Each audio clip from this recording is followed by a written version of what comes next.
सुप्रिया, तुम्हाला खासदार म्हणूनच थांबायचं आहे की अजून काही प्रगती करायची राजकारणामध्ये? असं पंतप्रधान नरेंद्र मोदी यांनी ज्या वेळेला सुप्रिया सुळेंना विचारलं बैठकीमध्ये. आता ही बैठक शरद पवार, सुप्रिया सुळे आणि पंतप्रधान नरेंद्र मोदी यांच्याकडे झालेली, ज्या वेळेला जंतर मंतरवरचं आंदोलन चालू होतं त्यावेळेची गोष्ट. आणि मग हा जो प्रश्न आहे, अतिशय कळीचा प्रश्न, हा न समजण्या इतपत ना शरद पवार स्वतः अज्ञानी आहेत, ना सुप्रिया सुळे. पण चर्चा झाली अंतर्गत गोटामध्ये, आणि मग रोहित पवार यांना ते कळालं. मग स्वागत समारंभ झाला रेवतीचा. तिथे रोहित पवार यांची देहबोली नरेंद्र मोदी आल्यानंतरची लक्षात येता सुप्रिया सुळे यांनी त्यांच्या हाताला धरला आणि मोदींच्या पुढे नेऊन उभं केलं. नंतर त्यांचा हितगुज झालं काही मिनिट. आता हे मी का सांगतोय? कारण की खासदार सुप्रिया सुळे राष्ट्रवादी काँग्रेसच्या, शरदचंद्र पवार पक्षाच्या या अधिकृतपणे ज्या वेळेला बोलतात, आणि मग अदृश्य शक्तीचा हात, आणि मग शरद पवारांनी स्थापन केलेला पक्ष आणि उद्धव ठाकरे यांनी स्थापन केलेला पक्ष, हा कसं काय दुसरे जण नेऊ शकतात, असा थेट प्रश्न विचारत ही जी काही चर्चा आहे, म्हणजे 5 खासदार फुटणार, 8 आमदार फुटणार, डिलिमिटेशनच्या वेळेला पाठिंबा देणार, वगैरे वगैरे, ती जर थांबवायची असेल तर थेट आपण रोहित पवार यांना पसंत पडेल या पद्धतीची भाषा वापरली पाहिजे आणि भूमिका त्याच अर्थाने मांडली पाहिजे, म्हणून सुप्रिया सुळे बोलल्या. आता अडचण झालेली आहे शरद पवारांची. काय अडचण झालेली आहे? आता राहुल गांधी पुण्यात येत आहेत. छात्रों की गुंज पुण्यामध्ये ते गाजवणार आहेत. 22 ऑगस्टला आहे. मग आता पुन्हा काँग्रेसमध्ये विलिनीकरण, मग रोहित पवार काय म्हणतात वगैरे, ही चर्चा सुरू झालेली. असं काही रातोरात एखादी भूमिका इकडं तिकडं होत नसते. निर्णय एवढ्या घाईत घेतले जात नसतात. भलं राजकारण हे आता विटी दांडूचा खेळ झालेला आहे आणि पूर्वीपासून होतच ते तसं. पण आता ताबडतोब निकाल हा जो आहे, म्हणजे वर्तमानातली काय परिस्थिती आहे त्याच्यावर देखील काहीतरी अचंबित असं घडतं, त्याची शक्यता असते.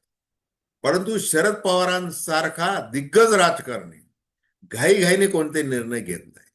मग आता डिलिमिटेशनचं बिल आलंच नाही, मोदी शांची अडचण झाली. मग आता आपल्याला स्पेस मिळालेली आहे. त्या स्पेसचा आपण उपयोग कसा करून घेतला पाहिजे, त्याचं उदाहरण म्हणजे सुप्रिया सुळे यांची पत्रकार परिषद. आणि आता रोहित पवार जे तुटून पडलेले आहेत, आणि पुढं काय होतंय आता, म्हणजे एनडीएला पाठिंबा त्या डिलिमिटेशन बिलापुरता, पुढे आगामी काळात की काँग्रेसमध्ये विलिनीकरण की स्वतंत्र, काय घडणार आहे, सध्या काय चर्चा सुरू आहे, त्या संबंधी आपण विश्लेषण करू. नमस्कार, जय महाराष्ट्र. मी डॉक्टर अनिल फळे. माझी आपल्याला विनंती की चॅनल सबस्क्राईब करा, सबस्क्राईबचं बटन दाबावं आणि आपली प्रतिक्रिया बिनधास्तपणे नोंदवावी. हे बघा, 2च महिन्यात काय चर्चा झाली. जसं एनडीएला त्या डिलिमिटेशन बिलासाठी राष्ट्रवादी काँग्रेसचे खासदार पाठिंबा देणार 8 वगैरे, ही चर्चा आपण आता ऐकली. तसं 2 महिन्यापूर्वीची जी काही चर्चा जी झालेली आहे, ती काय झालेली आहे की काँग्रेसमध्ये विलिनीकरण होणार, शरद पवारांचा मोठा निर्णय, याच्यावर खूप चर्चा झाली. मग आता रोहित पवार जे आंदोलकाच्या भूमिकेत आणि एक जबरदस्त विरोधी पक्ष नेता, आक्रमक पद्धतीने मांडणारा, म्हणजे युवकांचे प्रश्न मांडणारा, शेतकऱ्यांचे प्रश्न मांडणारा, कुठं काय मुलींवर अत्याचार होत असतील तर त्यासाठी धावून जाणारा, प्रश्न कोणताही असो तात्काळ तो उचलून आंदोलन करणारा, उपोषण करणारा रोहित पवार हा महाराष्ट्र सध्या बघतो. मग आता ते रोहित पवारचे रोहित दादा पवार झालेले आहेत. मग आता या दादांना जे काही अभय त्या अर्थाने मिळालेलं आहे, ही दादागिरी करण्याच. ते कुणाकडून? तर ते अर्थात शरद पवार यांच्याकडून. केव्हा मिळालं ते? ते मिळालं अजितदादा पवार यांचं अकाली निधन झालं आणि मग ज्या पद्धतीचं राजकारण भारतीय जनता पार्टीकडून सुरू झालं, शीर्षस्थ नेते बारामतीमध्ये आले, हात म्हणजे त्यांनी दुःख, हे आम्ही सहभागी आहोत हे सांगितलं, परंतु त्याच वेळेला राजकारण सुरू झालं. 4 जण मिळाले, पटेल, भुजबळ, तटकरे आणि मुंडे. मग ते सुरू झालं. तेव्हा मग रोहित पवार आक्रमक झाले आणि मग अगदी अजितदादा पवार यांचा कसा अपघाती मृत्यू आहे हे सांगण्यापासून सुरुवात झाली. मग या सगळ्या परिषद, पत्रकार परिषदा या झाल्या आणि एक पत्रकार परिषद दिल्लीमध्ये, एक नव्हे 2 पत्रकार परिषद. ते कुठे झाल्या? तर ते शरद पवार यांचं जे निवासस्थान आहे त्या निवासस्थानी झालं. म्हणजे त्याच्यातून समजून घ्या की काय चाललं होतं. शरद पवार भलं म्हणाले होते की तो अपघातच आहे वगैरे वगैरे. आता हे मी का सांगतोय? हे यासाठी सांगतोय की रोहित पवार यांची अजिबात इच्छा नाही आहे की एनडीएला पाठिंबा द्यावा, भाजपच्या पुढे पुढे करावं, आपले 5 खासदार फुटतील मग आपलं काय होईल, मग आपले 8 आमदार फुटतील मग आपलं काय होईल, याची काही चिंता करू नका. आणि फुटले तर त्यांच्या नशिबाने, म्हणजे त्यांचं नशीब फुटेल. आपण समर्थ आहोत. आपण स्वतंत्र बाणेने जाऊ, लोकांमध्ये जाऊ, 3 वर्ष संघर्ष करू आणि 2029च्या निवडणुका लढू. आणि मग काँग्रेसचा हात जर आपण पकडला तर त्याच्यात गैर काय? मग आपली विचारधारा, मग शरद पवारांचे 6 दशकांचं राजकारण ती मोठी पुंजी आहे आणि त्या पुंजीमध्ये विचार हा अत्यंत महत्वाचा आहे. फुले शाहू आंबेडकर, आपण ते केलं पाहिजे, आक्रमक राहायला पाहिजे. आणि मग जसं राजीव गांधी यांच्याबरोबर ज्या काही तडजोडी केल्या त्याच्यानंतर मुख्यमंत्री पद मिळालं. आता राहुल गांधी आहेत, मग राहुल गांधी काय सांगतील, कशा पद्धतीने आपल्याला हे करतील. मग तो प्रस्ताव पाठवलाय, स्वीकारण्यात आलाय किंवा फेटाळला, अशा अनेक बातम्या तुम्ही 2 महिन्यापूर्वी ऐकलेल्या. मग त्या महाराष्ट्रातल्या काँग्रेसचं सगळं जे सत्तास्थान आहे पक्षामधलं ते राष्ट्रवादी काँग्रेसला जर मिळालं तर पुढे जाता येईल वगैरे वगैरे इथपर्यंत झालं. मग राहुल गांधी आणि इथल्या महाराष्ट्रातल्या नेत्यांनी ते फेटाळलं वगैरे अशी पण चर्चा झाली. आता ज्या वेळेला 22 ऑगस्टला राहुल गांधी महाराष्ट्रामध्ये येत आहे आणि सध्या जेन झी आणि सगळं जे वातावरण बघता आणि राहुल गांधी यांना जो प्रतिसाद महाराष्ट्रासह संपूर्ण राष्ट्रामध्ये जो मिळतोय तो अभूतपूर्व आहे आणि सरकार हरलेलं आहे. धर्मेंद्र प्रधानांचा राजीनामा झालेला आहे आणि त्याही पेक्षा आधी अमित शहा यांना ज्या पद्धतीने टार्गेट केलेलं आहे आणि अमित शहा हे हतबल झालेले पहिल्यांदाच 12 वर्षामध्ये पाहायला मिळत. नाही बोलू शकले, फक्त वंदे मातरम म्हणलं संसदेमध्ये येऊन, बाकी काही करू शकले नाही. हे जे राहुल गांधींनी करून दाखवलेलं आहे.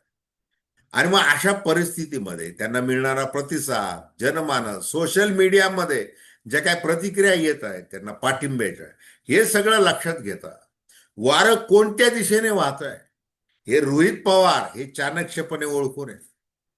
मग त्यामुळे ते लगेच आता राहुल गांधींबरोबर बोलतील, विलिनीकर असं काही होईल का? तर ते एकतर त्यांना अधिकार नाही आणि लगेच चर्चा होईल असं अजिबात मला म्हणायचं नाही. पण हे जे लांबलं गेलेलं आहे कोणतं डिलिमिटेशन बिल आणि मग ते हळूच पाठिंबा द्यायचा, आपली फूट टाळायची, ही जी स्पेस मिळालेली आहे आता त्याचा उपयोग करून घ्यायचा. रोहित पवार यांनी दरम्यानच्या काळामध्ये जेवढी काही आंदोलनं केलेली आहेत गेल्या काही महिन्यांमध्ये, अगदी छत्रपती संभाजीनगरमध्ये त्यांनी खासदार सुप्रिया सुळे यांना आणलं, भर पावसामध्ये उभं केलं आणि ते आंदोलन झालं. मग रोहित पवार नाराज आहेत. कारण काय, जयंत पाटील वारंवार कधी वर्षा बंगला, कधी विमानामध्ये फडणवीस फडणवीस, कधी ट्रायडन हॉटेलमध्ये विनोद तावडे. आता तर काय रिसेप्शनच्या वेळेला तेच रिसिव्हर होते त्या गेटवर. पंतप्रधान नरेंद्र मोदी आले तेव्हा जयंत पाटलांवर जबाबदारी होती मोठी की मोदींचं स्वागत करायची. या सगळ्याच्या मध्ये म्हणजे रोहित पवार आणि जयंत पाटील हा 36चा आकडा म्हणजे आहेत. आता तो काय आहे वगैरे वगैरे तर नंतर प्रदेशाध्यक्ष पद रोहित पवार याच्या पोटीच त्यांनी सोडलं असंही म्हणतात. अनेक गोष्टी आहेत. आता जयंत पाटील हे कसं आहे, सरळ नाही, ते मध्यम मार्गी आहे. हसायचं, गुदगुल्या करायच्या, शेरोशायरी म्हणायचं, टीकाही करायचं, अभ्यास पूर्ण कसे आहोत हे ते दर्शवतात. आणि ती वस्तुस्थिती आहे ती. परंतु शरद पवारांच्या शब्द म्हणजे हा अंतिम शब्द असे मानणारे ते आहेत असं म्हणतात. पण आता त्यांना अर्थमंत्री व्हायचंय वगैरे वगैरे ती पण चर्चा ऐकली.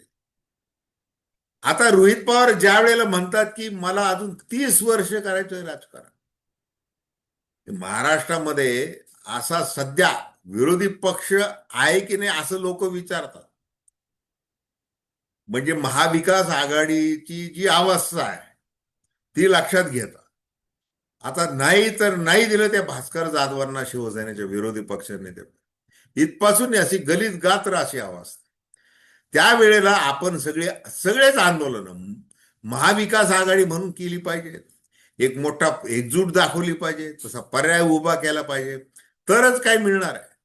फक्त मीडियामध्ये हवा करून आक्रमक पद्धतीची भाषा मांडून बोलून आणि मुद्दे अभ्यासूपणे मांडून सोशल मीडियामध्ये पोस्ट करून निवडणुकीत यश नाही मिळत.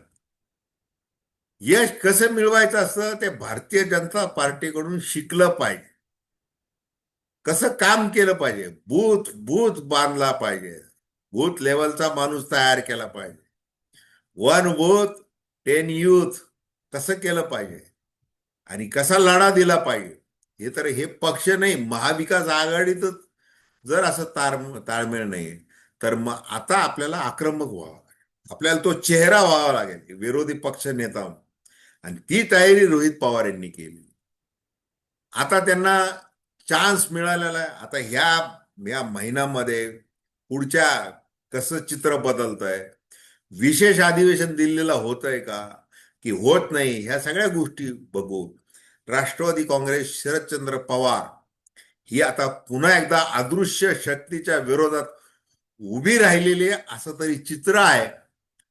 आता जे शरद पवार यांना मानतात आणि त्यांच्याकडून काही अपेक्षा आहे, एक आदराची भावना ज्यांच्या मनामध्ये आहे, त्यांची इच्छा आहे की त्यांनी आपला मूळ विचार सोडू नये आणि कोणत्याही परिस्थितीमध्ये या अदृश्य शक्तीलाच हातभार म्हणून त्यांच्या मिशन 360 साठी आपला पक्ष फुटेल म्हणून काहीतरी तडजोड करावी असं अजिबात या त्यांच्या लोकांना वाटत नाही. आणि तशी चर्चा राष्ट्रवादीमध्ये जोरात सुरू आहे. बघूयात आता पुढे काय काय होतं ते. तर धन्यवाद. हा व्हिडिओ आपल्याला आवडला असेल अवश्य शेअर करा, सबस्क्राईब करा आणि आपली प्रतिक्रिया बिनधास्तपणे नोंदवा. धन्यवाद.